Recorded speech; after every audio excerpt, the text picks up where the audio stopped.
நம்ம செய்கின்ற சில செயல்கள் இதை தான் உருவாக்கியிருக்கோம் அப்படிங்கிறத நம்ம நினச்சிருக்கோம். நம்மளுடைய நினைப்பை தாண்டி வேறு விதமாக எல்லாம் கூட போயிருக்கோம். சில நேரங்களில் பார்த்தா நம்மளுக்கு எதிர்பார்க்காம ஒரு சிலது அழகாக அமையும். அந்த விதத்தில் நாம் இப்போ பார்க்க போன்ற ஒரு கவி அற்புதமான ஒரு மாற்றத்தை, நீர் என்ற ஒன்று என்ன மாற்றமாக எப்படி கொடுக்குதுங்கிறது வேதாத்ரி மகரிஷி அவங்க தெளிவாக சொல்கிறாங்க.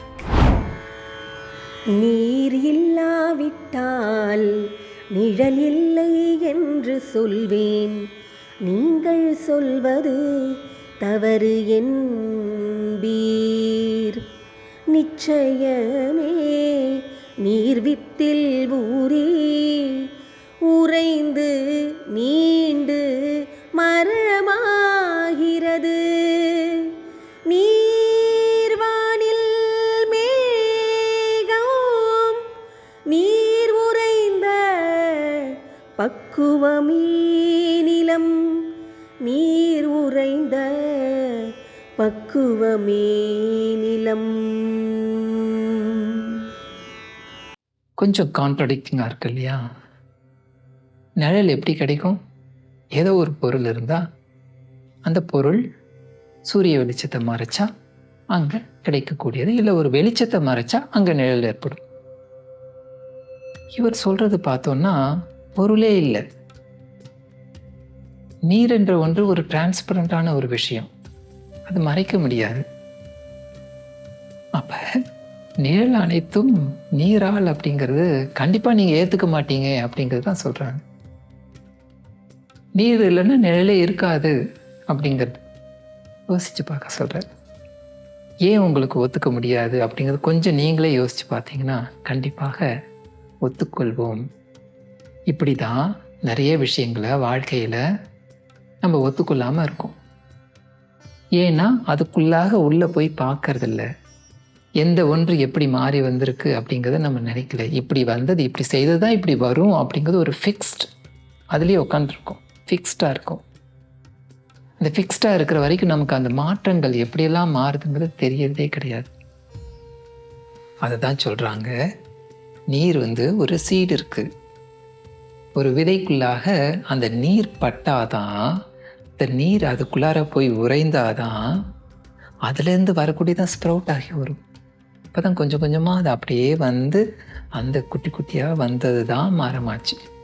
அப்போ தண்ணி தானே மரமாச்சு. அப்போ அந்த மரத்துலேருந்து கிடைக்கக்கூடியது தானே நிழல். மகரிஷி சொன்னது கரெக்டா?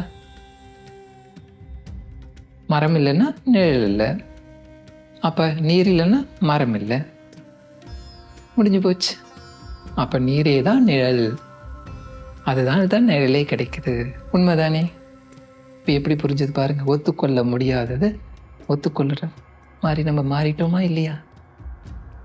நீர் வானில் இருந்ததுன்னா மேகமாக மழையாக பொழியுது.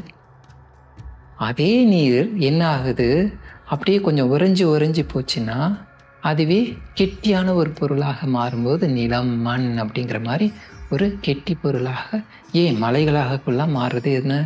அந்த நீரே தான் உறைந்து போகும்போது மலையாகவும் மாறிடுது. பாருங்க, நம்ம பார்க்கக்கூடிய அந்த அற்புதங்கள் எல்லாமே எங்கேயோ இருந்து வந்த ஒன்று.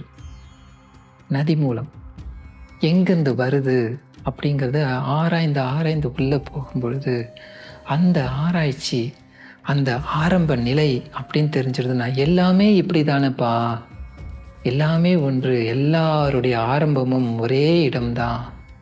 அதுவே தான் வெவ்வேறு இடத்துல வெவ்வேறு விதமாக தெரிந்து நமக்கு வெவ்வேறு பலன்களையும் கொடுத்துட்ருக்கு அப்படிங்கிறத தெரிஞ்சிட்டோன்னா நமக்குள்ளார ஏதாவது இருக்கா? ஒன்றுமே இருக்காது பாருங்கள். அப்போ நிழலை பார்க்கணுன்னு சொன்னோன்னா என்ன செய்யலாம்? நீருக்கு மதிப்பு கொடுக்கணும்.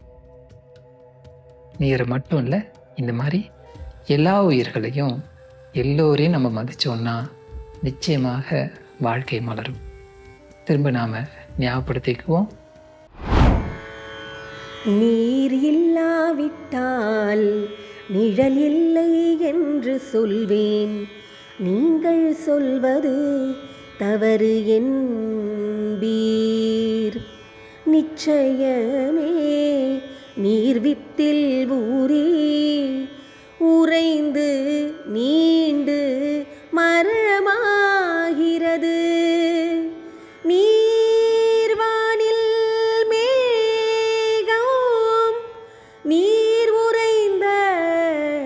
பக்குவமே நிலம் நீர் உறைந்த பக்குவமே நிலம்.